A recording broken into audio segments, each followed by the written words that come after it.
Okay, we'll have a quick look at this electropotential question using some also some redox half equations.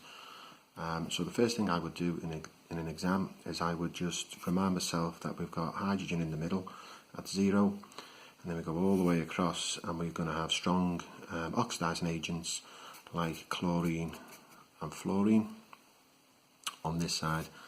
These are the really strong oxidizing agents. Over the other side, we're going to have things like lithium, which are the reducing agents. So we go for oxidizing agents there. And remember that in these reactions that the electrons are transferred from the most negative. Lithium's about -3, and then fluorine's about +3. The electrons are transferred from the most negative, so i.e. the most reactive metal, to the least reactive or the most positive. Okay, so the first question says, in terms of electrons, state what happens to reducing agents. It's only for 1 mark.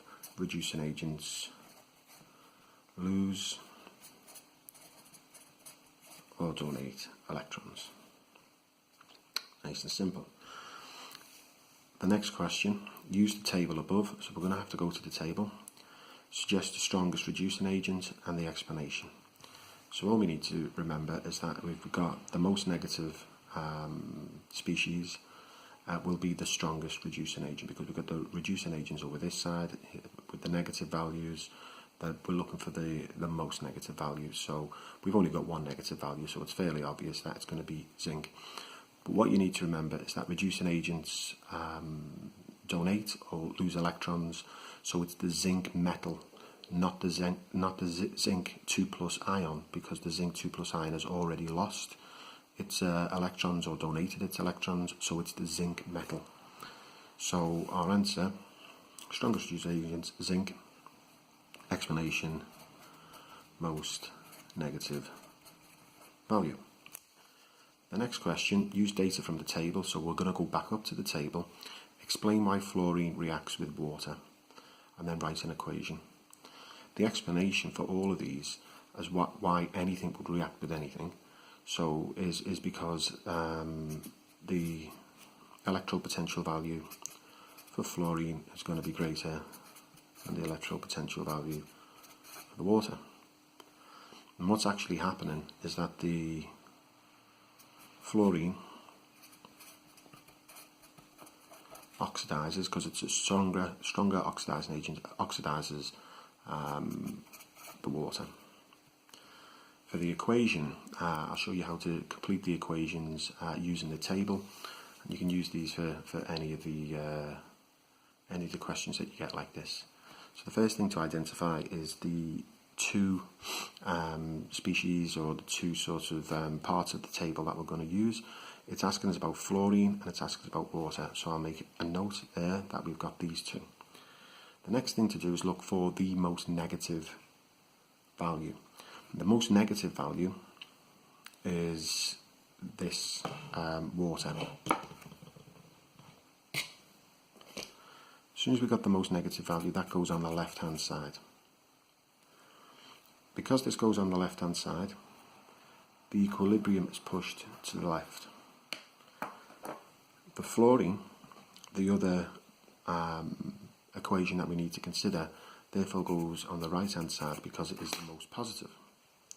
If it goes on the right hand side, the equilibrium is pushed to the right hand side. And essentially that's most of the work done, because what we need to do now is construct an equation, but we've got two half equations, and we need to work out what are the reactants, what are the products. Well, you just follow the arrow and use your simple year 7 chemistry, that anything before the arrow is a reactant, anything after the arrow is going to be product. The only thing to sort of note here is that because we've got two different half equations, we need to make sure that they balance, and you should be looking to the electrons. So we've got 2 electrons there, 4 electrons there, so everything on this line we're going to double, just to balance out, because we need 4 electrons for that one, we need 4 electrons from this, so we'll therefore, you know, have to double everything up. And that's essentially how we're going to construct our equation. So we're going to use the double everything up here. So we've got the 2 reactants. So we'll go for 2 F2 plus H2O. And that is going to give us 4 F minus plus O2 plus 4H plus.